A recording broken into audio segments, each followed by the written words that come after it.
Allah Subhanahu wa taala memberitahukan bahwa Allah mengharamkan surga bagi orang-orang yang berbuat syirik. Bukan hanya itu, wa annahu khalidun mukhalladun finnari jahannam.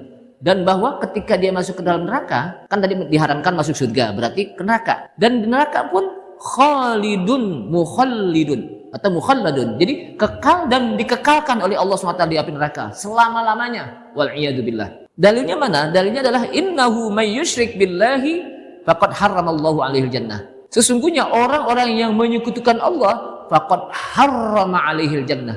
Sungguh Allah Subhanahu wa taala telah haramkan atasnya surga. Kalau disebutkan diharamkan berarti orang tersebut enggak masuk apa? Surga. Dan di akhirat cuma 2 tempat. Kalau enggak surga, yang satu lagi apa? Neraka. Enggak ada. Ane sih enggak mau ke surga, enggak mau ke neraka. Ini mau kemana? Cuma 2 doang. Berarti kalau dia enggak masuk surga dan diharamkan masuk surga, otomatis kemana dia? Ke sono, ke neraka.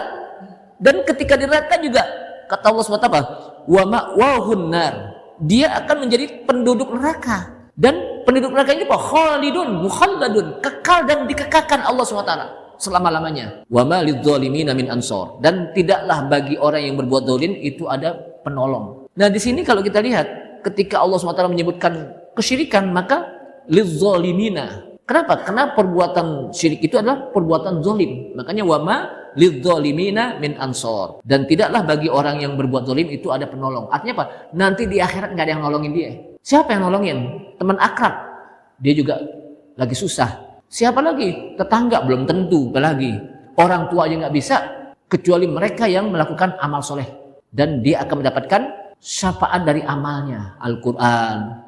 Iqra'ul Quran fa innahu ya'ti yaumal qiyamah syafi'an li ashabih. Bacalah Al-Quran karena sesungguhnya Al-Quran itu akan menjadi penolong bagi orang yang membacanya.